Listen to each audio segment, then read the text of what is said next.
सत श्री अकाल जी सारिਆਂ ਨੂੰ। मैं विधवा होके चिट्टी साड़ी पा के हंझू बहा रही सी। मेरे पति ਨੂੰ गायब होए 1 साल बीत गया सी ते इस दौरान एक लाश भी नहर ਦੇ ਕੋਲ ਅਜਿਹੀ मिली सी जिस ਨੂੰ देख के लगदा सी कि ਉਹ ਮੇਰੇ पति ਦੀ लाश है ਤੇ ਉਹ मर चुकिया। ਸਾਡੇ ਪਿੰਡ ਵਿੱਚ सदियों पुराना एक रिवाज सी, ਜੇ ਕਿਸੇ ਔਰਤ ਦਾ ਪਤੀ ਮਰ ਜਾਂਦਾ ਤਾਂ ਉਸ ਦਾ ਵਿਆਹ ਉਸ ਦੇ ਦਿਓਰ ਨਾਲ ਕਰ ਦਿੱਤਾ ਜਾਂਦਾ। ਫਿਰ ਚਾਹੇ ਉਸ ਦਾ ਦਿਓਰ ਉਮਰ ਵਿੱਚ ਉਸ ਨਾਲੋਂ ਕਿੰਨਾ ਵੀ ਛੋਟਾ ਕਿਉਂ ਨਾ ਹੁੰਦਾ। ਦਿਓਰ ਸ਼ਾਦੀशुदा ਹੋਵੇ ਤਾਂ ਆਪਣੀ ਵਿਧਵਾ ਭਾਬੀ ਨਾਲ ਵਿਆਹ ਕਰਨਾ ਹੀ ਪੈਂਦਾ ਸੀ, ਭਲੇ ਹੀ ਉਹ ਉਸ ਦੇ ਨਾਲ ਵਿਆਹ ਵਾਲਾ ਰਿਸ਼ਤਾ ਰੱਖੇ ਜਾਂ ਨਾ ਰੱਖੇ। ਲੇਕਿਨ ਵਿਆਹ ਦੇ ਰਿਸ਼ਤੇ ਦੀ ਡੋਰ ਵਿੱਚ ਆਪਣੀ ਵਿਧਵਾ ਭਾਬੀ ਨੂੰ ਬੰਨਣਾ ਹੀ ਪੈਂਦਾ ਸੀ। ਵਿਧਵਾ ਦਾ ਆਪਣਾ ਸਕਾ ਦਿਓਰ ਨਹੀਂ ਹੁੰਦਾ ਤਾਂ ਵੀ ਖਾਨਦਾਨ ਦੇ ਕਿਸੇ ਦਿਓਰ ਦੇ ਨਾਲ ਵਿਧਵਾ ਦਾ ਵਿਆਹ ਕਰ ਦਿੱਤਾ ਜਾਂਦਾ। ਇਹ ਰਸਮ ਹਰ ਹਾਲ ਵਿੱਚ ਨਿਭਾਈ ਜਾਂਦੀ। ਦੋਹਾਂ ਪਾਸਿਓਂ ਕੋਈ ਵੀ ਇਸ ਗੱਲ ਦੇ ਕਾਰਨ ਨੂੰ ਮਨਾ ਕਰਦਾ ਤਾਂ ਉਸ ਨੂੰ ਪਿੰਡ ਵਿੱਚੋਂ ਕੱਢ ਦਿੱਤਾ ਜਾਂਦਾ। ਸਦੀਆਂ ਪੁਰਾਣੀ ਰਸਮ ਸੀ, ਇਸ ਵਿੱਚ ਕੋਈ ਵੀ ਬਦਲਾਵ ਨਹੀਂ ਸੀ। ਪਿੰਡ ਦੇ ਰਿਵਾਜ ਦੇ ਅਨੁਸਾਰ ਮੇਰਾ ਵਿਆਹ ਮੇਰੇ ਦਿਓਰ ਨਾਲ ਕਰ ਦਿੱਤਾ ਜਾਣਾ ਸੀ। ਇਸ ਲਈ ਅੱਜ ਇਸ ਗੱਲ ਨੂੰ ਲੈ ਕੇ ਪੰਚਾਇਤ ਬੈਠੀ ਸੀ ਤੇ ਜਦੋਂ ਸਰਪੰਚ ਨੇ ਕਿਹਾ ਕਿ ਵਿਜੇ ਦਾ ਆਪਣੀ ਭਾਬੀ ਨਾਲ ਵਿਆਹ ਕਰਨਾ ਪਵੇਗਾ ਤਾਂ ਪੰਚਾਇਤ ਦਾ ਫੈਸਲਾ ਸੁਣ ਕੇ ਉਹ ਨਾਰਾਜ਼ ਹੋ ਗਿਆ ਤੇ ਕਹਿਣ ਲੱਗਿਆ ਕਿ ਮੈਨੂੰ ਇਹ ਫੈਸਲਾ ਕਦੇ ਵੀ ਮਨਜ਼ੂਰ ਨਹੀਂ। ਮੇਰੀ ਭਾਬੀ ਮੇਰੀ ਵੱਡੀ ਭੈਣ ਵਰਗੀ ਹੈ, ਮੇਰੇ ਨਾਲੋਂ 6 ਸਾਲ ਵੱਡੀ ਹੈ। ਮੈਂ ਕਦੇ ਵੀ ਇਸ ਦਾ ਨਾਲ ਵਿਆਹ ਨਹੀਂ ਕਰ ਸਕਦਾ। ਮੇਰੀ ਸੱਸ ਨੇ ਕਿਹਾ ਕਿ ਤੇਰੀ ਭਾਬੀ ਨੂੰ ਇਸ ਤਰ੍ਹਾਂ ਆਪਾਂ ਘਰ ਵਿੱਚ ਨਹੀਂ ਰੱਖ ਸਕਦੇ ਤੇ ਪਿੰਡ ਦੇ ਰਿਵਾਜ ਦੇ ਮੁਤਾਬਕ ਵਿਧਵਾ ਨੂੰ ਪੇਕੇ ਨਹੀਂ ਭੇਜ ਸਕਦੇ, ਉਸ ਨਾਲ ਹਮੇਸ਼ਾ ਦਿਓਰ ਦਾ ਹੀ ਵਿਆਹ ਕਰਿਆ ਜਾਂਦਾ।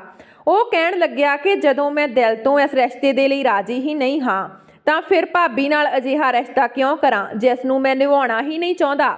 ਸਰਪੰਚ ਨੇ ਕਿਹਾ ਕਿ ਵਿਆਹ ਤਾਂ ਉਹਨਾਂ ਨੂੰ ਹਰ ਹਾਲ ਵਿੱਚ ਕਰਨਾ ਪਵੇਗਾ, ਭਲਾ ਹੀ ਤੂੰ ਆਪਣੀ ਭਾਬੀ ਨੂੰ ਆਪਣੇ ਨਾਮ ਤੇ ਹੀ ਬਿਠਾ ਕੇ ਰੱਖ, ਲੇਕਿਨ ਲੜਕੀ ਪੇਕੇ ਵਾਪਸ ਨਹੀਂ ਜਾਵੇਗੀ। ਤੂੰ ਦੂਜੇ ਵਿਆਹ ਦਾ ਹੱਕ ਰੱਖਦਾ ਹੈ, ਭਲਾ ਹੀ ਦੂਜਾ ਵਿਆਹ ਆਪਣੀ ਮਨਪਸੰਦ ਨਾਲ ਕਰ ਲੈ। ਪਰ ਮੇਰਾ ਦਿਓਰ ਵਿਜੇ ਫਿਰ ਵੀ ਇਨਕਾਰ ਕਰਦਾ ਰਿਹਾ ਤੇ ਕਹਿਣ ਲੱਗਿਆ ਕਿ ਇਹ ਭਾਬੀ ਦੇ ਨਾਲ ਜ਼ੁਲਮ ਆ, ਉਹ ਕਿਉਂ ਮੇਰੇ ਨਾਮ ਤੇ ਬੈਠੀ ਰਹੇਗੀ। ਉਸ ਨੂੰ ਹੱਕ ਹੈ ਕਿ ਇੱਕ ਖੁਸ਼ਹਾਲ ਜ਼ਿੰਦਗੀ ਕਿਸੇ ਅਜਿਹੇ ਇਨਸਾਨ ਦੇ ਨਾਲ ਗੁਜ਼ਾਰੇ ਜੋ ਉਸ ਨੂੰ ਖੁਸ਼ ਰੱਖ ਸਕੇ।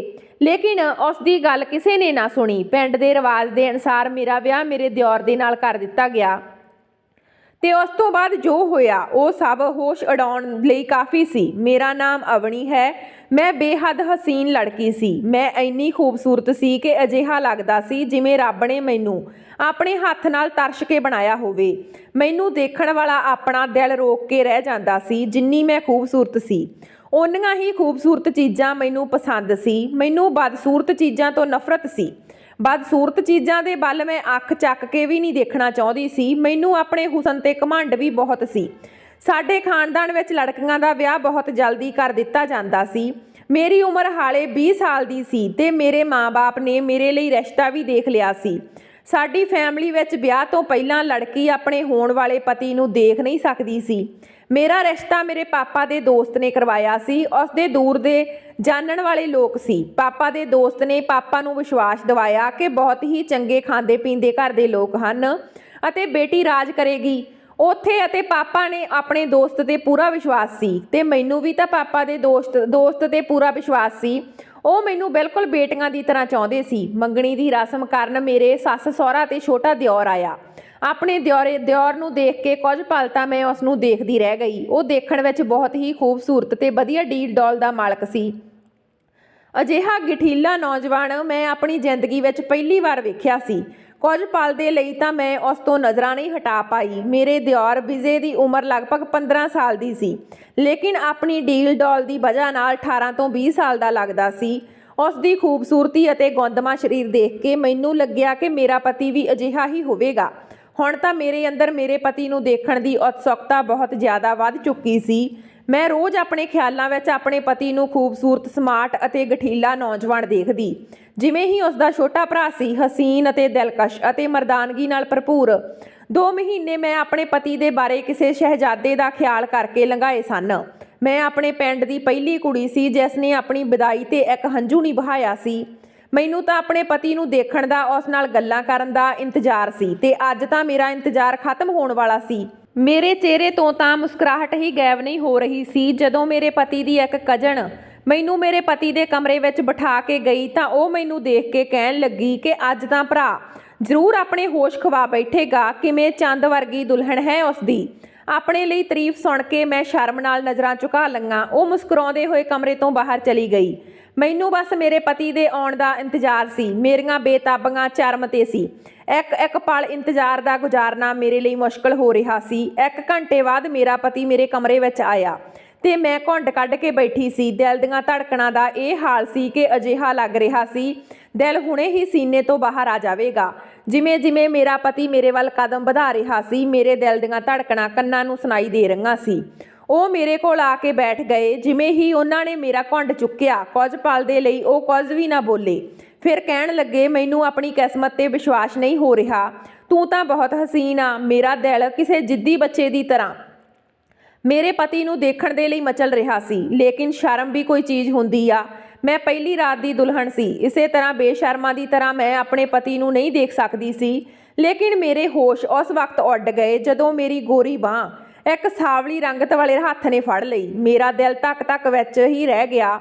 ਸਾਰੀ ਸ਼ਰਮ ਲਿਹਾਜ਼ ਇੱਕ ਪਾਸੇ ਰੱਖ ਕੇ ਮੈਂ ਜਲਦੀ ਨਾਲ ਮੇਰੇ ਪਤੀ ਦੇ ਵੱਲ ਨਜ਼ਰਾਂ ਚੁੱਕੀਆਂ ਤਾਂ ਮੇਰੀ ਨਜ਼ਰ ਉਸ ਦੇ ਚਿਹਰੇ 'ਤੇ ਪਈ ਜੋ ਮੇਰਾ ਪਤੀ ਸੀ। ਮੈਂ ਹੱਕੀ ਬੱਕੀ ਉਸ ਨੂੰ ਦੇਖਦੀ ਰਹਿ ਗਈ। ਉਹ ਗਹਿਰੀ ਸਾਵਲੀ ਰੰਗਤ ਦਾ ਨੌਜਵਾਨ ਸੀ। ਭੱਦੇ ਨੈਣ ਨਕਸ਼ ਬਿਲਕੁਲ ਵੀ ਸੋਹਣਾ ਨਹੀਂ ਸੀ, ਬਲਕਿ ਉਹਨਾਂ ਨੌਜਵਾਨਾਂ ਵਿੱਚੋਂ ਸੀ ਜਿਨ੍ਹਾਂ ਨੂੰ ਦੇਖ ਕੇ ਮੈਂ ਨਫ਼ਰਤ ਨਾਲ ਆਪਣਾ ਰਸਤਾ ਬਦਲ ਲੈਂਦੀ ਸੀ। ਮੈਂ ਫੌਰਨ ਆਪਣੀਆਂ ਅੱਖਾਂ ਬੰਦ ਕਰ ਲਈਆਂ। ਮੈਂ ਇੱਕ ਝੰਚਨਾਹਟ ਲੈ ਕੇ ਰਹਿ ਗਈ। ਮੈਂ ਭਲਾ ਕਿਵੇਂ ਉਸ ਦੇ ਨਾਲ ਜ਼ਿੰਦਗੀ ਗੁਜ਼ਾਰ ਸਕਦੀ ਸੀ ਜਿਸ ਨੂੰ 2 ਮਿੰਟ ਵੀ ਦੇਖਣਾ ਮੈਨੂੰ ਗਵਾਰਾ ਨਹੀਂ ਸੀ। ਅਜਿਹੇ ਭੱਦੀ ਸ਼ਕਲ ਦੇ ਲੜਕੇ ਨੂੰ ਦੇਖ ਕੇ ਮੈਂ ਆਪਣਾ ਮੂੰਹ ਫੇਰ ਲਿਆ ਕਰਦੀ ਸੀ। ਮੈਨੂੰ ਮੇਰੇ ਵਰਗੀ ਹੁਨਰਪ੍ਰਸਤ ਲੜਕੀ ਦੇ ਲਈ ਇਹ ਗੱਲ ਕੋਈ ਮਾਮੂਲੀ ਗੱਲ ਨਹੀਂ ਸੀ। ਮੇਰੀ ਤਾਂ ਦੁਨੀਆ ਹੀ ਉੱਜੜ ਕੇ ਰਹਿ ਗਈ ਸੀ। ਮੇਰੀ ਬਰਦਾਸ਼ਤ ਸ਼ਾਇਦ ਮੇਰੀ ਬੱਸ ਦੀ ਗੱਲ ਨਹੀਂ ਸੀ। ਮੇਰੀਆਂ ਅੱਖਾਂ ਤੋਂ ਹੰਝੂ ਵਹਿਣ ਲੱਗੇ। ਉਸ ਇਨਸਾਨ ਦੀ ਰੰਗਤ ਨੂੰ ਦੇਖ ਕੇ ਮੈਂ ਸੱਚੀ ਰੋਣਾ ਆਉਣ ਲੱਗਿਆ। ਮੈਨੂੰ ਰੋਂਦੀ ਨੂੰ ਦੇਖ ਕੇ ਮੇਰਾ ਪਤੀ ਮੈਨੂੰ ਰੋਣ ਦੀ ਵਜ੍ਹਾ ਪੁੱਛਣ ਲੱਗਿਆ। ਮੈਂ ਕੀ ਕਹਿੰਦੀ ਕਿ ਤੁਸੀਂ ਮੈਨੂੰ ਪਸੰਦ ਨਹੀਂ ਹੋ। ਮੈਨੂੰ ਉਸ ਦੀ ਸ਼ਕਲ ਤੋਂ ਹੀ ਨਫ਼ਰਤ ਮਹਿਸੂਸ ਹੋ ਰਹੀ ਸੀ। ਮੈਂ ਬਸ ਇੰਨਾ ਕਿਹਾ ਕਿ ਮੇਰੇ ਸਿਰ ਵਿੱਚ ਬਹੁਤ ਤੇਜ਼ ਦਰਦ ਹੈ। ਉਹ ਮੇਰੀ ਗੱਲ ਸੁਣ ਕੇ ਚਿੰਤਾ 'ਚ ਆ ਗਿਆ। ਮੈਨੂੰ ਸਿਰ ਦਰਦ ਦੀ ਦਵਾ ਦੇ ਦਿੱਤੀ। ਇਹ ਰਾਤ ਮੇਰੇ ਲਈ ਕੰਡਿਆਂ ਭਰੀ ਰਾਤ ਸੀ। ਅਜਿਹੇ ਇਨਸਾਨ ਨੂੰ ਜਿਸ ਨੂੰ ਮੈਂ ਦੇਖਣਾ ਵੀ ਚੰਗਾ ਨਹੀਂ ਸਮਝਦੀ ਸੀ, ਉਸ ਦੇ ਨਾਲ ਵਿਆਹ ਵਰਗੇ ਬੰਧਨ ਨੂੰ ਕਿਵੇਂ ਨਿਭਾਉਣਾ ਸੀ। ਮੈਨੂੰ ਇੱਕ ਰਾਤ ਵਿੱਚ ਹੀ ਬੜੀ ਬੇਚੈਨੀ ਹੋਣ ਲੱਗੀ। ਮੇਰੇ ਪਤੀ ਨੇ ਆਪਣੀਆਂ ਕਾਲੀਆਂ ਬਾਹਾਂ ਦੇ ਘੇਰੇ ਵਿੱਚ ਮੈਨੂੰ ਭਰ ਲਿਆ, ਲੇਕਿਨ ਮੇਰਾ ਪੂਰਾ ਸਰੀਰ ਬੇਜਾਨ ਜਿਹਾ ਲੱਗ ਰਿਹਾ ਸੀ। ਮੇਰੇ ਸਰੀਰ ਵਿੱਚ ਕੋਈ ਹਰਕਤ ਨਹੀਂ ਸੀ। ਮੇਰੇ ਪਤੀ ਨੇ ਇਸ ਨੂੰ ਮੇਰੀ ਸ਼ਰਮ ਸਮਝਿਆ ਸੀ। ਸਵੇਰੇ ਉਹ ਇਨਸਾਨ ਬੜਾ ਖੁਸ਼ ਅਤੇ ਤਰੋ-ਤਾਜ਼ਾ ਸੀ। ਉਸਨੇ ਇੱਕ ਹਸੀਨ ਲੜਕੀ ਨੂੰ ਪਾਇਆ ਸੀ, ਲੇਕਿਨ ਮੈਨੂੰ ਤਾਂ ਖੁਦ ਤੋਂ ਘਿਣ ਆਉਣ ਲੱਗੀ ਸੀ। ਅਜਿਹੇ ਮਰਦ ਨੂੰ ਮੈਂ ਕਦੇ ਦੇਖ ਵੀ ਲੈਂਦੀ ਤਾਂ ਨਫ਼ਰਤ ਨਾਲ ਥੁੱਕਣ ਲੱਗਦੀ ਸੀ। ਆਖਰ ਅਜਿਹੇ ਮਰਦ ਦੇ ਨਾਲ ਭਲਾ ਕੋਈ ਲੜਕੀ ਕਿਵੇਂ ਜ਼ਿੰਦਗੀ ਗੁਜ਼ਾਰ ਸਕਦੀ ਸੀ। ਮੈਨੂੰ ਲੱਗਿਆ ਮੇਰੇ ਅੰਦਰ ਬੈਠੀ ਅੰਨਾ ਦੀ ਦੇਵੀ ਮੇਰੇ ਤੇ ਹੱਸ ਰਹੀ ਆ, ਮੇਰਾ ਮਜ਼ਾਕ ਉਡਾ ਰਹੀ ਆ ਤੇ ਕਹਿ ਰਹੀ ਆ ਕਿ ਅਵਣੀ, ਤੈਨੂੰ ਤਾਂ ਆਪਣੇ ਹੁਸਨ ਤੇ ਬੜਾ ਘਮੰਡ ਸੀ। ਤੂੰ ਤਾਂ ਕਦੇ ਕਾਲੇ ਰੰਗ ਦੇ ਕੱਪੜੇ ਵੀ ਆਪਣੇ ਸਰੀਰ ਤੇ ਨਹੀਂ ਪਾਏ ਸੀ। ਤੈਨੂੰ ਤਾਂ ਬਦਸੂਰਤ ਬੱਚੇ ਤੱਕ ਪਸੰਦ ਨਹੀਂ ਸੀ। ਅਜਿਹੇ ਬੱਚੇ ਨੂੰ ਦੇਖ ਕੇ ਤੂੰ ਦੂਰ ਭੱਜਦੀ ਸੀ ਤੇ ਅੱਜ ਤੈਨੂੰ ਇੱਕ ਅਜਿਹੇ ਇਨਸਾਨ ਦੇ ਨਾਲ ਰਾਤ ਗੁਜ਼ਾਰਨੀ ਪੈ ਰਹੀ ਆ ਜੋ ਕਾਲਾ ਤੇ ਬਹੁਤ ਹੀ ਬਦਸੂਰਤ ਆ। ਤੇਰੇ ਬੱਚੇ ਵੀ ਤਾਂ ਅਜਿਹੇ ਹੀ ਹੋਣਗੇ। ਮੈਂ ਦੋਨਾਂ ਹੱਥਾਂ ਨਾਲ ਆਪਣਾ ਸਿਰ ਫੜ ਲਿਆ। ਅੱਖਾਂ ਵਿੱਚ ਬੇਵਸੀ ਦੇ ਹੰਝੂ ਛਲਕਣ ਲੱਗੇ। ਮੇਰੀ ਮਾਂ-ਬਾਪ ਨੇ ਮੇਰੇ ਨਾਲ ਬਿਲਕੁਲ ਵੀ ਚੰਗਾ ਨਹੀਂ ਕੀਤਾ ਸੀ। ਭਲਾ ਹੀ ਉਹ ਮੇਰੇ ਲਈ ਕੋਈ ਗਰੀਬ ਲੜਕਾ ਲੱਭ ਦਿੰਦੇ, ਲੇਕਿਨ ਘੱਟ ਤੋਂ ਘੱਟ ਮੇਰੇ ਜੋੜ ਦਾ ਤਾਂ ਹੁੰਦਾ। ਉਹਨਾਂ ਨੇ ਸਿਰਫ ਮੇਰੀਆਂ ਖੁਸ਼ੀਆਂ ਪੈਸੇ ਦੇ ਵਿੱਚ ਹੀ ਦੇਖਣੀਆਂ ਸੀ, ਲੇਕਿਨ ਪੈਸਿਆਂ ਦੇ ਨਾਲ ਖੁਸ਼ੀਆਂ ਨਹੀਂ ਖਰੀਦੀਆਂ ਜਾਂਦੀਆਂ। ਇਨਸਾਨ ਦੇ ਦਿਲ ਦਾ ਚੈਨ ਵੀ ਕੋਈ ਚੀਜ਼ ਹੁੰਦੀ ਆ। ਮੇਰਾ ਦਿਲ ਦਾ ਚੈਨ ਤਾਂ ਇੱਕ ਰਾਤ ਵਿੱਚ ਹੀ ਲੁੱਟ ਚੁੱਕਿਆ ਸੀ। ਮੈਂ ਅੰਦਰ ਹੀ ਅੰਦਰ ਤੜਫ ਰਹੀ ਸੀ, ਰੋ ਰਹੀ ਸੀ, ਲੇਕਿਨ ਮੇਰੀ ਤੜਫ ਕਿਸੇ ਨੂੰ ਦਿਖਾਈ ਨਹੀਂ ਦੇ ਰਹੀ ਸੀ।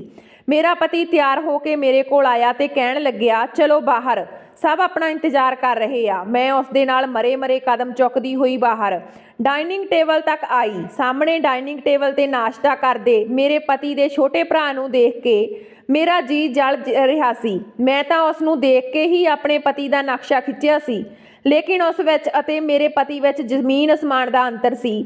ਮੇਰੀ ਸੱਸ ਮੈਨੂੰ ਪਿਆਰ ਕਰਨ ਲੱਗੀ। ਮੇਰੇ ਪਤੀ ਦੀ ਕਜ਼ਨ ਮੇਰੇ ਨਾਲ ਛੇੜਛਾੜ ਕਰਦੀ ਰਹੀ, ਲੇਕਿਨ ਮੈਂ ਅਜਿਹੀ ਸੀ ਜਿਵੇਂ ਕੋਈ ਪੱਥਰ ਬਣ ਗਈ ਹੋਵਾਂ। ਸਾਰੇ ਸੁਪਨੇ ਮੇਰੇ ਇੱਕ ਹੀ ਰਾਤ ਵਿੱਚ ਚਕਨਾਚੂਰ ਹੋ ਕੇ ਮੇਰੀਆਂ ਅੱਖਾਂ ਵਿੱਚ ਚੁਭਣ ਲੱਗੇ। ਫਿਰ ਮੈਂ ਉਸ ਸਮੇਂ ਸੋਚ ਲਿਆ ਕਿ ਮੈਂ ਇਸ ਦੇ ਨਾਲ ਜ਼ਿੰਦਗੀ ਨਹੀਂ ਗੁਜ਼ਾਰਨੀ। ਮੇਰਾ ਪਤੀ ਸੁਬਾਹ ਹੀ ਖੇਤਾਂ ਨੂੰ ਚਲਾ ਜਾਂਦਾ ਤੇ ਜਦੋਂ ਵਾਪਸ ਆਉਂਦਾ ਤਾਂ ਕੱਪੜੇ ਲਿਬੜੇ ਹੁੰਦੇ, ਖਾਦ ਨਾਲ ਭਰੇ ਹੁੰਦੇ। ਉਸ ਨੂੰ ਦੇਖ ਕੇ ਮੇਰਾ ਜੀ ਘਬਰਾਉਣ ਲੱਗਦਾ। ਮੈਂ ਬਹੁਤ ਹੀ ਸਫਾਈ ਪਸੰਦ ਸੀ। ਇਸ ਲਈ ਮੈਨੂੰ ਉਹ ਇੱਕ ਅੱਖ ਵੀ ਨਹੀਂ ਪਾਉਂਦਾ ਸੀ। ਸਾਡੇ ਘਰ ਪੁਰਾਣੇ ਤਰੀਕੇ ਦਾ ਬਣਿਆ ਹੋਇਆ ਸੀ, ਲੇਕਿਨ ਬਹੁਤ ਵੱਡਾ ਸੀ। ਪਰ ਮੈਂ ਇੰਨੇ ਵੱਡੇ ਘਰ ਦਾ ਕੀ ਕਰਨਾ ਸੀ, ਕਿਉਂਕਿ ਮੈਨੂੰ ਮੇਰਾ ਪਤੀ ਪਸੰਦ ਹੀ ਨਹੀਂ ਸੀ। ਪਰ ਮੈਂ ਜਦੋਂ ਆਪਣੇ ਦਿਓਰ ਨੂੰ ਦੇਖਦੀ ਤਾਂ ਮੈਨੂੰ ਆਪਣਾ ਪਤੀ ਹੋਰ ਵੀ ਜ਼ਿਆਦਾ ਬਦਸੂਰਤ ਲੱਗਦਾ। ਮੇਰਾ ਦਿਓਰ ਸਕੂਲ ਵਿੱਚ ਪੜ੍ਹਦਾ ਸੀ ਤੇ 10ਵੀਂ ਕਲਾਸ ਵਿੱਚ ਸੀ। ਸਕੂਲ ਤੋਂ ਵਾਪਸ ਆਉਂਦਾ ਤਾਂ ਮੈਂ ਉਸ ਦੇ ਲਈ ਖਾਣਾ ਬਣਾਉਂਦੀ ਜਿਵੇਂ ਇਹ ਮੇਰੀ ਹੀ ਜ਼ਿੰਮੇਵਾਰੀ ਹੋਵੇ, ਅਤੇ ਜਦੋਂ ਸ਼ਾਮ ਨੂੰ ਮੇਰਾ ਪਤੀ ਘਰ ਆਉਂਦਾ ਤਾਂ ਮੈਂ ਉਸ ਦੀ ਪਰਵਾਹ ਹੀ ਨਹੀਂ ਹੁੰਦੀ ਸੀ ਉਹ ਭੁੱਖਾ ਹੈ ਜਾਂ ਨਹੀਂ। ਮੈਂ ਸਿਰ ਬੰਨ੍ਹ ਕੇ ਆਪਣੇ ਕਮਰੇ ਵਿੱਚ ਜਾ ਕੇ ਬੈਠ ਜਾਂਦੀ ਤੇ ਉਸ ਨੂੰ ਕਹਿੰਦੀ ਕਿ ਮੇਰੇ ਤਾਂ ਸਿਰ ਵਿੱਚ ਬਹੁਤ ਦਰਦ ਹੁੰਦਾ। ਮੇਰੀ ਕੋਸ਼ਿਸ਼ ਇਹੀ ਰਹਿੰਦੀ ਕਿ ਉਹ ਮੇਰੇ ਨਾਲ ਘੱਟ ਤੋਂ ਘੱਟ ਹੀ ਵਕਤ ਗੁਜ਼ਾਰੇ। ਮੇਰਾ ਪਤੀ ਮੇਰੀ ਬਹੁਤ ਇੱਜ਼ਤ ਕਰਦਾ ਸੀ, ਲੇਕਿਨ ਮੇਰੇ ਲਈ ਉਹ ਕੁਝ ਹੋਰ ਹੀ ਅਹਿਮੀਅਤ ਰੱਖਣ ਲੱਗਿਆ ਸੀ। ਮੇਰੇ ਦਿਲ ਦੀਆਂ ਧੜਕਣਾਂ ਹੁਣ ਉਸ ਦੇ ਲਈ ਬਦਲਣ ਲੱਗੀਆਂ ਸੀ, ਲੇਕਿਨ ਮੇਰਾ ਪਤੀ ਮੇਰੇ ਦਿਲ ਦੀ ਹਾਲਤ ਤੋਂ ਬੇਖਬਰ ਸੀ। ਸਾਡੇ ਪਿੰਡ ਵਿੱਚ ਇੱਕ ਰਸਮ ਸੀ ਕਿ ਪਤੀ ਦੇ ਨਾਲ ਕੋਈ ਹਾਦਸਾ ਹੋ ਜਾਵੇ ਜਾਂ ਪਤੀ ਮਰ ਜਾਵੇ ਜਾਂ ਤਾਂ ਉਸ ਦੀ ਪਤਨੀ ਦਾ ਵਿਆਹ ਛੋਟੇ ਦਿਓਰ ਨਾਲ ਕਰ ਦਿੱਤਾ ਜਾਂਦਾ। ਮੈਂ ਸ਼ਾਇਦ ਪਹਿਲੀ ਪਤਨੀ ਹੋਵਾਂਗੀ ਜੋ ਆਪਣੇ ਪਤੀ ਦੇ ਮਰਨ ਦੀਆਂ ਦੁਆਵਾਂ ਕਰਦੀ ਸੀ। ਬਸ ਕਿਸੇ ਤਰ੍ਹਾਂ ਮੇਰੀ ਜਾਨ ਛੁੱਟ ਜਾਵੇ ਤੇ ਮੇਰਾ ਵਿਆਹ ਮੇਰੇ ਦਿਓਰ ਨਾਲ ਹੋ ਜਾਵੇ। ਮੇਰਾ ਦਿਓਰ ਜਦੋਂ ਗਰਮੀਆਂ ਵਿੱਚੋਂ ਸਕੂਲ 'ਚੋਂ ਆਉਂਦਾ ਤਾਂ ਮੈਂ ਉਸ ਨੂੰ ਆਪਣੇ ਕਮਰੇ ਵਿੱਚ ਲੈ ਜਾਂਦੀ ਤੇ ਮੇਰੇ ਕਮਰੇ ਵਿੱਚ ਬਹੁਤ ਹੀ ਚੰਗੀ ਕੁਆਲਿਟੀ ਦਾ ਕੂਲਰ ਲੱਗਿਆ ਹੋਇਆ ਸੀ। ਆਪਣੇ ਦਿਓਰ ਨੂੰ ਕਹਿੰਦੀ ਕਿ ਤੂੰ ਇੱਥੇ ਸੌਂ ਜਾ, ਆਰਾਮ ਕਰ, ਮੈਂ ਤਾਂ ਕਿਚਨ ਵਿੱਚ ਹੀ ਕੰਮ ਕਰ ਰਹੀ ਹਾਂ, ਮੇਰਾ ਕਮਰਾ ਖਾਲੀ ਹੀ ਰਹਿੰਦਾ। ਉਹ ਮੇਰੀ ਗੱਲ ਮੰਨ ਲੈਂਦਾ ਤੇ ਮੇਰੇ ਕਮਰੇ ਵਿੱਚ ਸੌਂ ਜਾਂਦਾ। ਮੈਂ ਆਪਣੇ ਸਾਰੇ ਕੰਮ ਜਲਦੀ ਨਾਲ ਨਿਪਟਾਉਂਦੀ ਤੇ ਆਪਣੇ ਦਿਓਰ ਕੋਲ ਆ ਜਾਂਦੀ ਤੇ ਉਸ ਦੇ ਕੋਲ ਬੈਠ ਜਾਂਦੀ। ਕਈ ਘੰਟੇ ਤੱਕ ਉਸ ਦਾ ਚਿਹਰਾ ਦੇਖਦੀ ਰਹਿੰਦੀ। ਉਹ ਗਹਿਰੀ ਨੀਂਦ ਵਿੱਚ ਸੌਂ ਰਿਹਾ ਹੁੰਦਾ ਸੀ। ਉਸ ਨੂੰ ਖਬਰ ਵੀ ਨਹੀਂ ਹੁੰਦੀ ਸੀ ਕਿ ਮੈਂ ਉਸ ਦੇ ਕਰੀਬ ਹਾਂ। ਬਸ ਮੈਨੂੰ ਮੇਰੇ ਦਿਓਰ ਨੂੰ ਦੇਖਣਾ ਹੀ ਚੰਗਾ ਲੱਗਦਾ ਸੀ, ਲੇਕਿਨ ਹੁਣ ਮੇਰੀ ਇੱਛਾ ਹੁੰਦੀ ਸੀ ਕਿ ਮੈਂ ਉਸ ਨੂੰ ਛੂਹ ਕੇ ਦੇਖਾਂ। ਮੇਰੇ ਲਈ ਆਪਣੇ ਜਜ਼ਬਾਤਾਂ 'ਤੇ ਕਾਬੂ ਕਰਨਾ ਬਹੁਤ ਮੁਸ਼ਕਲ ਹੋ ਜਾਂਦਾ ਸੀ, ਕਿਉਂਕਿ ਮੇਰਾ ਦਿਓਰ ਅਜਿਹਾ ਸੀ ਜਿਸ ਨੂੰ ਮੈਂ ਆਪਣੇ ਪਤੀ ਨੂੰ ਖਿਆਲਾਂ ਵਿੱਚ ਸੋਚਿਆ ਸੀ। ਉਹ ਗਹਿਰੀ ਨੀਂਦ ਵਿੱਚ ਸੌਂ ਰਿਹਾ ਸੀ ਜਦੋਂ ਮੈਂ ਉਸ ਦੇ ਖੂਬਸੂਰਤ ਚਿਹਰੇ ਨੂੰ ਆਪਣੇ ਹੱਥਾਂ ਨਾਲ ਛੂਹਣਾ ਸ਼ੁਰੂ ਕਰ ਦਿੱਤਾ। ਮੇਰੇ ਹੱਥ ਦਾ ਸਪਰਸ਼ ਪਾ ਕੇ ਉਸ ਦੀ ਨੀਂਦ ਖੁੱਲ੍ਹ ਗਈ। ਜਿਵੇਂ ਹੀ ਉਸਨੇ ਅੱਖ ਖੋਲ੍ਹੀ ਤਾਂ ਮੈਨੂੰ ਆਪਣੇ ਇੰਨੇ ਕਰੀਬ ਦੇਖ ਕੇ ਘਬਰਾ ਕੇ ਉੱਠ ਬੈਠਾ। ਮੈਂ ਕਿਹਾ, ਕੀ ਹੋਇਆ? ਮੈਂ ਤੇਰੀ ਭਾਬੀ ਹਾਂ, ਤੇਰੇ ਨਾਲੋਂ ਵੱਡੀ ਹਾਂ, ਤੂੰ ਕਿਉਂ ਮੇਰੇ ਤੋਂ ਘਬਰਾ ਰਿਹਾ? ਮੇਰੀ ਗੱਲ ਸੁਣ ਕੇ ਉਸ ਦੀ ਘਬਰਾਹਟ ਥੋੜੀ ਘੱਟ ਹੋਈ। ਕਹਿਣ ਲੱਗਿਆ, ਤੁਸੀਂ ਮੇਰੀ ਵੱਡੀ ਭੈਣ ਵਰਗੇ ਹੋ, ਲੇਕਿਨ ਮੈਨੂੰ ਚੰਗਾ ਨਹੀਂ ਲੱਗਦਾ ਜਦੋਂ ਕੋਈ ਮੈਨੂੰ ਛੂਵੇ। ਤਾਂ ਉਹ ਮੇਰੇ ਕਮਰੇ ਤੋਂ ਉੱਠ ਕੇ ਬਾਹਰ ਚਲਾ ਗਿਆ, ਲੇਕਿਨ ਮੈਂ ਆਪਣੇ ਦਿਲ ਦੇ ਹੱਥੋਂ ਮਜਬੂਰ ਸੀ। ਬਹਾਨੇ ਨਾਲ ਮੈਂ ਉਸ ਦਾ ਹੱਥ ਫੜ ਲੈਂਦੀ, ਉਸ ਨੂੰ ਗਲੇ ਲਗਾ ਲੈਂਦੀ ਤੇ ਕਹਿੰਦੀ ਕਿ ਤੂੰ ਮੇਰੇ ਛੋਟੇ ਭਰਾ ਵਰਗਾ। ਮੇਰੇ ਆਪਣੇ ਛੋਟੇ ਭਰਾ ਦੀ ਯਾਦ ਆ ਰਹੀ ਆ, ਇਸ ਲਈ ਤੈਨੂੰ ਗਲੇ ਲਗਾ ਰਹੀ ਹਾਂ। ਤੈਨੂੰ ਬੁਰਾ ਤਾਂ ਨਹੀਂ ਲੱਗਦਾ? ਮੇਰੀਆਂ ਇੰਨੀਆਂ ਨਜ਼ਦੀਕੀਆਂ ਸ਼ਾਇਦ ਉਸ ਦੇ ਹੋਸ਼ ਉਡਾਉਣ ਲੱਗੀਆਂ ਸੀ। ਹੁਣ ਉਹ ਮੇਰੇ ਤੋਂ ਘਬਰਾਉਣ ਲੱਗਿਆ। ਜਦੋਂ ਵੀ ਮੈਂ ਉਸ ਦੇ ਕੋਲ ਜਾਣ ਲੱਗਦੀ ਤਾਂ ਉਹ ਕਤਰਾ ਕੇ ਨਿਕਲ ਜਾਂਦਾ, ਲੇਕਿਨ ਹੁਣ ਮੈਨੂੰ ਉਸ ਦੀਆਂ ਨਜ਼ਦੀਕੀਆਂ ਦੀ ਇੱਛਾ ਹੋਣ ਲੱਗੀ ਸੀ। ਲੇਕਿਨ ਸਾਰੀ ਸਮੱਸਿਆ ਮੇਰੇ ਪਤੀ ਦੀ ਸੀ। ਨਾ ਤਾਂ ਉਹ ਬਿਮਾਰ ਹੁੰਦਾ ਸੀ ਤੇ ਨਾ ਹੀ ਮਰਦਾ ਸੀ। ਮੈਂ ਤਾਂ ਉਸ ਦੇ ਮਰ ਜਾਣ ਦੇ ਲਈ ਜਾਦੂ ਟੋਣਾ ਵੀ ਸ਼ੁਰੂ ਕਰ ਦਿੱਤਾ ਸੀ, ਲੇਕਿਨ ਨਾ ਉਹ ਮਰਦਾ ਹੀ ਸੀ ਤੇ ਨਾ ਹੀ ਮੇਰੀ ਜਾਨ ਛੱਡਦਾ ਸੀ। ਕਹਿੰਦਾ ਸੀ, ਤੂੰ ਚੰਨ ਤੋਂ ਵੀ ਜ਼ਿਆਦਾ ਖੂਬਸੂਰਤ ਆਂ, ਮੈਂ ਤੇਰੇ ਹੁਸਨ ਦਾ ਦੀਵਾਨਾ ਹੋ ਚੁੱਕਿਆ। ਉਸ ਦੇ ਕਾਲੇ ਹੱਥ ਜਦੋਂ ਮੇਰੇ ਚਿਹਰੇ ਨੂੰ ਛੂੰਹਦੇ ਤਾਂ ਮੈਂ ਨਫ਼ਰਤ ਨਾਲ ਉਸ ਨੂੰ ਝਟਕ ਦਿੰਦੀ। ਮੈਂ ਕਹਿੰਦੀ, ਮੇਰੀ ਤਬੀਅਤ ਠੀਕ ਨਹੀਂ। ਮੈਂ ਉਸ ਤੋਂ ਦੂਰ ਰਹਿਣ ਦੇ ਬਹਾਨੇ ਲੱਭਦੀ। ਲੇਕਿਨ ਇੱਕ ਵਾਰ ਜਦੋਂ ਮੈਂ ਆਪਣੀ ਸੱਸ ਨੂੰ ਇਹ ਕਹਿੰਦੇ ਸੁਣਿਆ ਕਿ ਉਹਨਾਂ ਨੇ ਮੇਰੇ ਦਿਓਰ ਦੇ ਲਈ ਆਪਣੀ ਸਹੇਲੀ ਦੀ ਬੇਟੀ ਦਾ ਬਹੁਤ ਪਸੰਦ ਆ, ਉਹ ਬਹੁਤ ਜਲਦੀ ਮੇਰੇ ਦਿਓਰ ਦਾ ਵਿਆਹ ਆਪਣੀ ਸਹੇਲੀ ਦੀ ਬੇਟੀ ਰੀਆ ਦੇ ਨਾਲ ਕਰ ਦੇਣਗੇ ਤੇ 3-4 ਸਾਲ ਵਿੱਚ ਹੀ ਉਸ ਨੂੰ ਬਹੂ ਬਣਾ ਕੇ ਘਰ ਲੈ ਆਉਣਗੇ, ਤਾਂ ਮੇਰੀ ਬੇਚੈਨੀ ਚਰਮ ਸੀਮਾ ਤੇ ਪਹੁੰਚ ਗਈ। ਇਹ ਗੱਲ ਮੇਰੀ ਸੱਸ ਨੇ ਖਾਣੇ ਦੇ ਦੌਰਾਨ ਕਹੀ ਸੀ।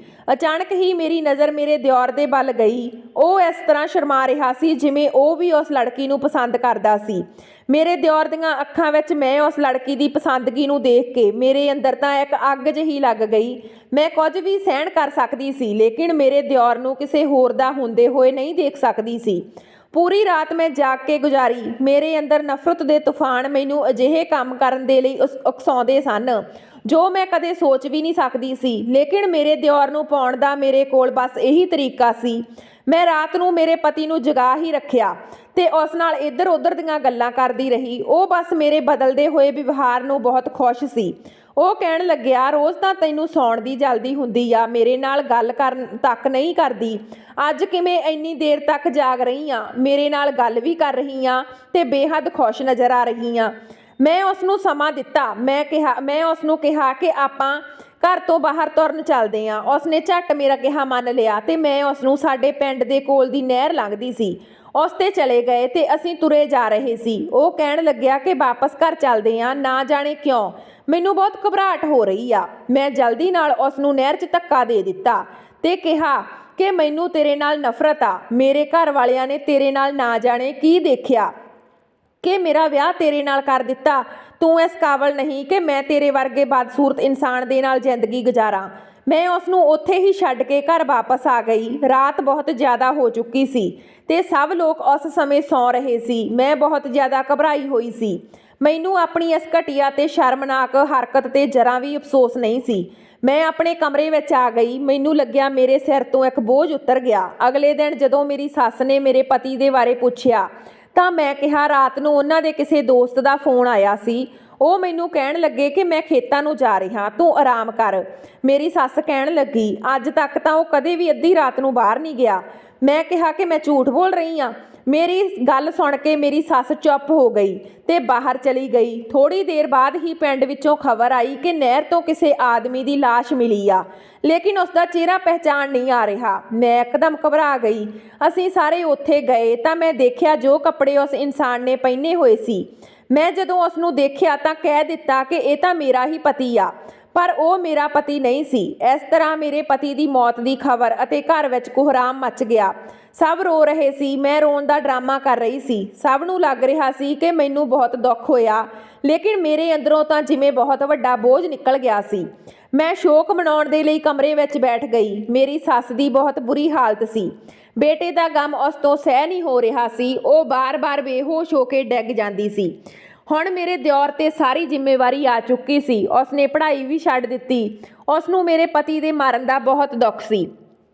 ਲੋਕਾਂ ਦਾ ਇਹ ਵੀ ਖਿਆਲ ਸੀ ਕਿ ਮੇਰੇ ਪਤੀ ਦਾ ਇੰਤਜ਼ਾਰ ਕਰ ਲੈਣਾ ਚਾਹੀਦਾ। ਮੈਂ ਜਾਣ ਬੁੱਝ ਕੇ ਆਪਣੇ ਦਿਓਰ ਨੂੰ ਦੇਖ ਕੇ ਰੋਣ ਲੱਗਦੀ, ਪਤੀ ਨੂੰ ਯਾਦ ਕਰਨ ਲੱਗਦੀ ਤਾਂ ਉਸ ਦੀ ਹਮਦਰਦੀ ਹਾਸਲ ਕਰ ਸਕਾਂ।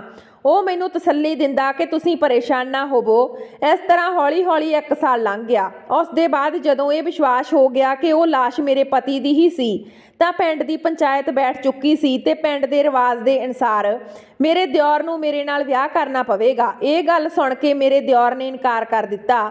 ਕਹਿਣ ਲੱਗਿਆ ਕਿ ਮੈਂ ਉਹਨਾਂ ਨੂੰ ਆਪਣੀ ਵੱਡੀ ਭੈਣ ਸਮਝਦਾ, ਲੇਕਿਨ ਉਹ ਲੋਕ ਕਹਿਣ ਲੱਗੇ ਕਿ ਭਾਬੀ ਨੂੰ ਤੈਨੂੰ ਆਪਣੀ ਪਤਨੀ ਬਣਾਉਣਾ ਹੀ ਪਵੇਗਾ, ਉਸ ਨਾਲ ਵਿਆਹ ਕਰਨਾ ਹੀ ਪਵੇਗਾ, ਚਾਹੇ ਬਾਅਦ ਵਿੱਚ ਆਪਣੀ ਮਰਜ਼ੀ ਨਾਲ ਵਿਆਹ ਕਰ ਲਈ। ਤੇ ਇਸ ਤਰ੍ਹਾਂ ਮੇਰੇ ਦਿਓਰ ਨੇ ਮਨਾ ਕਰਨ ਦੇ ਬਾਵਜੂਦ ਵੀ ਮੇਰੀ ਅਤੇ ਮੇਰੇ ਦਿਓਰ ਦਾ ਵਿਆਹ ਹੋ ਗਿਆ।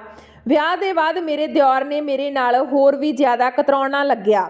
ਹਾਲਾਂਕਿ ਮੈਂ ਉਸ ਦੇ ਕਰੀਬ ਜਾਣ ਦੇ ਬਹਾਨੇ ਲੱਭਦੀ, ਲੇਕਿਨ ਉਹ ਮੇਰੇ ਕਰੀਬ ਹੀ ਨਹੀਂ ਆਉਂਦਾ ਸੀ।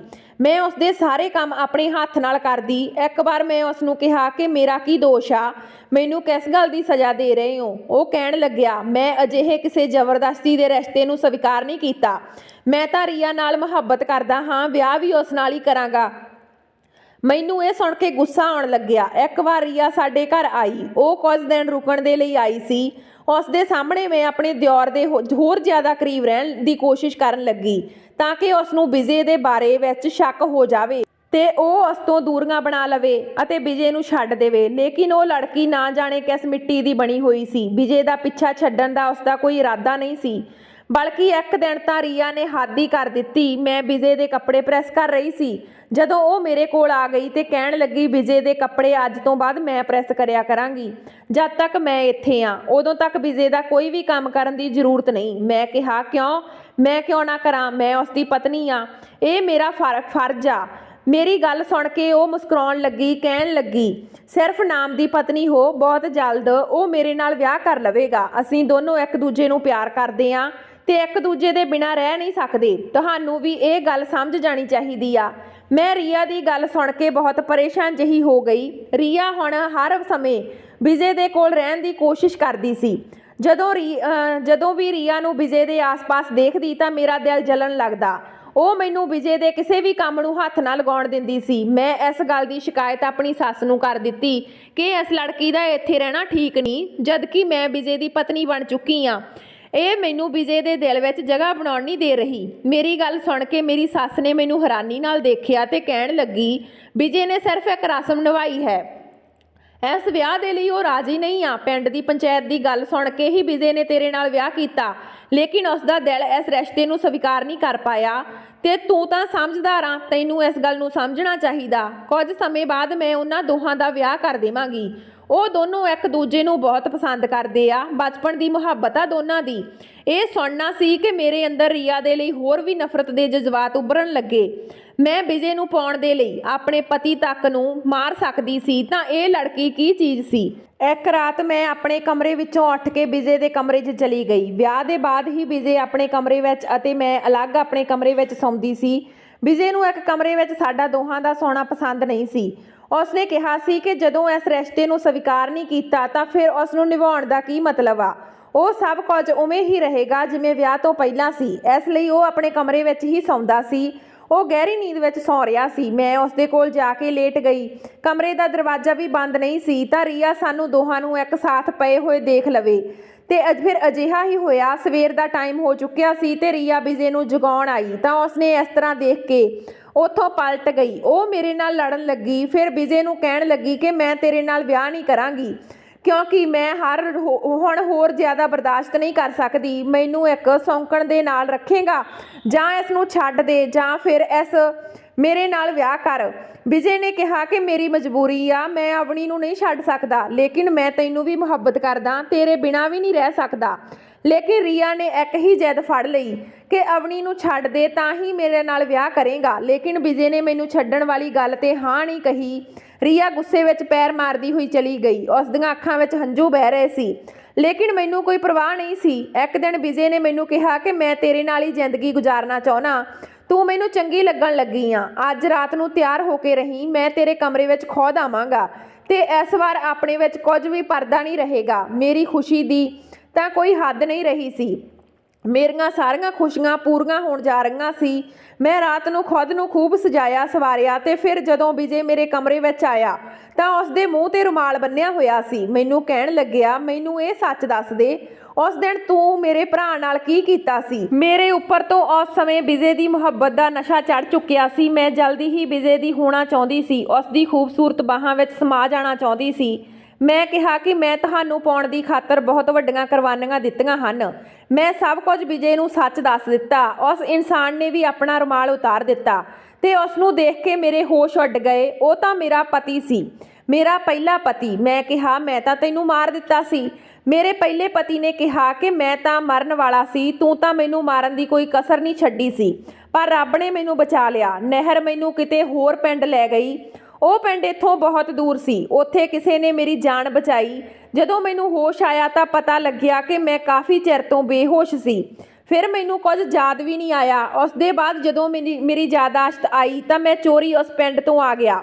ਮੈਨੂੰ ਇੱਥੇ ਪਹੁੰਚਣ ਨੂੰ ਬਹੁਤ ਸਮਾਂ ਲੱਗ ਗਿਆ, ਲੇਕਿਨ ਉਸ ਸਮੇਂ ਤੱਕ ਤੇਰਾ ਵਿਆਹ ਵਿਜੇ ਨਾਲ ਹੋ ਚੁੱਕਿਆ ਸੀ। ਮੈਂ ਆਪਣੇ ਭਰਾ ਨੂੰ ਇਹ ਸਭ ਕੁਝ ਸੱਚ ਦੱਸ ਦਿੱਤਾ ਤੇ ਤੇਰੇ ਮੂੰਹੋਂ ਸਭ ਉਗਲਵਾਉਣ ਦੇ ਲਈ ਸਾਰਾ ਡਰਾਮਾ ਰਚਾਇਆ ਗਿਆ। ਮੇਰੀ ਸਾਰੀ ਸੱਚਾਈ ਸਭ ਦੇ ਸਾਹਮਣੇ ਆ ਚੁੱਕੀ ਸੀ। ਇਸ ਲਈ ਵਿਜੇ ਨੇ ਮੈਨੂੰ ਤਲਾਕ ਦੇ ਦਿੱਤਾ। ਪੂਰਾ ਪਿੰਡ ਮੇਰੇ ਉੱਪਰ ਥੂ-ਥੂ ਕਰ ਰਿਹਾ ਸੀ। ਮੇਰੀ ਸੱਸ ਨੇ ਮੈਨੂੰ ਧੱਕੇ ਦੇ ਕੇ ਘਰੋਂ ਕੱਢ ਦਿੱਤਾ ਤੇ ਮੈਨੂੰ ਕਿਸੇ ਨੇ ਵੀ ਨਹੀਂ ਅਪਣਾਇਆ। ਮੈਂ ਇੱਕ ਵਾਰ ਇਕੱਲੀ ਰਹਿ ਗਈ। ਮੇਰੇ ਘਰ ਵਾਲਿਆਂ ਨੇ ਵੀ ਮੈਨੂੰ ਅਪਣਾਉਣ ਤੋਂ ਮਨਾ ਕਰ ਦਿੱਤਾ ਸੀ। ਅਸੀਂ ਅਜਿਹੀ ਲੜਕੀ ਤੇ ਸਾਰੇ ਰਿਸ਼ਤੇ ਖਤਮ ਕਰਦੇ ਹਾਂ ਜਿਸ ਨੇ ਸਾਡੀ ਇੱਜ਼ਤ ਦੀ ਪਰਵਾਹ ਨਹੀਂ ਕੀਤੀ। ਮੇਰੇ ਮਾਂ-ਬਾਪ ਨੇ ਵੀ ਮੈਨੂੰ ਆਪਣੇ ਘਰੋਂ ਕੱਢ ਦਿੱਤਾ। ਸਹੁਰਿਆਂ ਨੇ ਵੀ ਠੁਕਰਾ ਦਿੱਤਾ। ਮੇਰੇ ਕੋਲ ਕੋਈ ਸਹਾਰਾ ਨਹੀਂ ਸੀ। ਮੈਂ ਥੱਕੀ ਹਾਰੀ ਕਿਸੇ ਸਹਾਰੇ ਦੀ ਤਲਾਸ਼ 'ਚ ਨਿਕਲ ਪਈ ਤੇ ਪਿੱਛੇ ਤੋਂ ਆਉਂਦੇ ਤੇਜ਼ ਟਰੱਕ ਨੇ ਮੈਨੂੰ ਟੱਕਰ ਮਾਰ ਦਿੱਤੀ। ਮੈਂ ਮੂੰਹ ਦੇ ਬਲ ਰੋਡ ਤੇ ਦੂਰ ਤੱਕ ਘਸੀਟਦੀ ਚਲੀ ਗਈ। ਜਦੋਂ ਹੋਸ਼ ਆਇਆ ਤਾਂ ਮੇਰਾ ਪੂਰਾ ਚਿਹਰਾ ਪੱਟੀਆਂ ਨਾਲ ਜਕੜਿਆ ਪਿਆ ਸੀ। ਮੈਨੂੰ ਚੁੱਕ ਕੇ ਕਿਸੇ ਨੇ ਸਰਕਾਰੀ ਹਸਪਤਾਲ ਵਿੱਚ ਭਰਤੀ ਕਰਵਾ ਦਿੱਤਾ ਸੀ। ਉੱਥੇ ਅੱਜ 3 ਦਿਨ ਦੇ ਬਾਅਦ ਮੈਨੂੰ ਹੋਸ਼ ਆਇਆ ਤੇ ਮੇਰੇ ਚਿਹਰੇ ਤੇ ਭਿਆਨਕ ਚੋਟ ਲੱਗੀ ਸੀ। ਹੌਲੀ-ਹੌਲੀ ਮੇਰੇ ਜ਼ਖਮ ਭਰਨ ਲੱਗੇ ਤੇ ਜਦੋਂ ਮੈਂ ਪੂਰੀ ਤਰ੍ਹਾਂ ਠੀਕ ਹੋ ਗਈ ਤਾਂ ਮੈਨੂੰ ਮੇਰਾ ਚਿਹਰਾ ਦਿਖਾਇਆ ਗਿਆ। ਮੇਰੀ ਇੱਕ ਜ਼ੋਰਦਾਰ ਚੀਕ ਨਿਕਲ ਗਈ। ਮੇਰੀ ਚੀਕ ਨੇ ਪੂਰੇ ਹਸਪਤਾਲ ਨੂੰ ਹਿਲਾ ਕੇ ਰੱਖ ਦਿੱਤਾ ਤੇ ਮੇਰੀ ਉਹ ਸੁੰਦਰਤਾ ਜਿਸ ਨੇ ਮੈਨੂੰ ਬਹੁਤ ਘਮੰਡ ਸੀ, ਅੱਜ ਉਹ ਬਦਸੂਰਤ ਵਿੱਚ ਬਦਲ ਗਿਆ ਸੀ। ਮੇਰਾ ਚਿਹਰਾ ਇੰਨਾ ਭਿਆਨਕ ਹੋ ਗਿਆ ਸੀ ਕਿ ਕੋਈ ਵੀ ਦੇਖ ਕੇ ਡਰ ਜਾਂਦਾ। ਮੈਨੂੰ ਹਸਪਤਾਲ ਤੋਂ ਛੁੱਟੀ ਦੇ ਦਿੱਤੀ ਗਈ। ਮੇਰਾ ਕੋਈ ਸਹਾਰਾ ਨਹੀਂ ਸੀ। ਮੈਂ ਕਿੱਥੇ ਜਾਂਦੀ? ਹੁਣ ਮੈਂ ਆਪਣਾ ਚਿਹਰਾ ਲੁਕੋ ਕੇ ਭੀਖ ਮੰਗਣ ਤੇ ਮਜਬੂਰ ਹੋ ਗਈ ਹਾਂ। ਭੀਖ ਮੰਗ ਕੇ ਆਪਣਾ ਪੇਟ ਪਾਲਦੀ ਆ। ਮੇਰੀ ਸਾਰੀ ਖੂਬਸੂਰਤੀ ਖਤਮ ਹੋ ਗਈ ਆ। ਮੈਂ ਜੋ ਪਾਪ ਕੀਤਾ ਸੀ ਉਸ ਦੀ ਸਜ਼ਾ ਮੈਨੂੰ ਰੱਬ ਨੇ ਦੇ ਦਿੱਤੀ ਆ। ਲੇਕਿਨ ਮੈਂ ਪੁੱਛਣਾ ਚਾਹੁੰਦੀ ਆ ਕਿ ਮੇਰੇ ਨਾਲ ਮੇਰੇ ਮਾਂ-ਬਾਪ ਨੇ ਸਹੀ ਕੀਤਾ ਸੀ? ਜੇ ਉਹ ਮੇਰਾ ਵਿਆਹ ਮੇਰੇ ਜੋੜ ਦੇ ਲੜਕੇ ਦੇ ਨਾਲ ਕਰਦੇ ਤਾਂ ਸ਼ਾਇਦ ਇਹ ਪਾਪ ਮੇਰੇ ਹੱਥੋਂ ਨਾ ਹੁੰਦਾ। ਦੋਸਤੋ, ਤੁਹਾਨੂੰ ਕੀ ਲੱਗਦਾ ਕਿ ਇਸ ਕਹਾਣੀ ਵਿੱਚ ਦੋਸ਼ ਕਿਸ ਦਾ ਸੀ? ਅਵਨੀ ਦਾ, ਜਿਸ ਨੇ ਬਾਹਰੀ ਖੂਬਸੂਰਤੀ ਨੂੰ ਜ਼ਿਆਦਾ ਮਹੱਤਵ ਦਿੱਤਾ, ਇਸ ਗੱਲ ਨੂੰ ਮਹੱਤਵ ਨਹੀਂ ਦਿੱਤਾ ਕਿ ਉਸ ਦਾ ਪਤੀ ਉਸ ਨੂੰ ਕਿੰਨਾ ਪਿਆਰ ਕਰਦਾ ਸੀ, ਜਾਂ ਫਿਰ ਅਵਨੀ ਦੇ ਮਾਂ-ਬਾਪ ਦਾ, ਜਾਂ ਫਿਰ ਅਵਨੀ ਦੇ ਸੱਸ ਦਾ ਜਿਹਨੇ ਇਹ ਬੇਜੋੜ ਵਿਆਹ ਕੀਤਾ ਸੀ? ਕਹਾਣੀ ਨੂੰ ਲੈ ਕੇ ਤੁਹਾਡੀ ਕੀ ਰਾਏ ਆ? ਕਮੈਂਟ ਬਾਕਸ ਵਿੱਚ ਜ਼ਰੂਰ ਦੱਸਿਓ।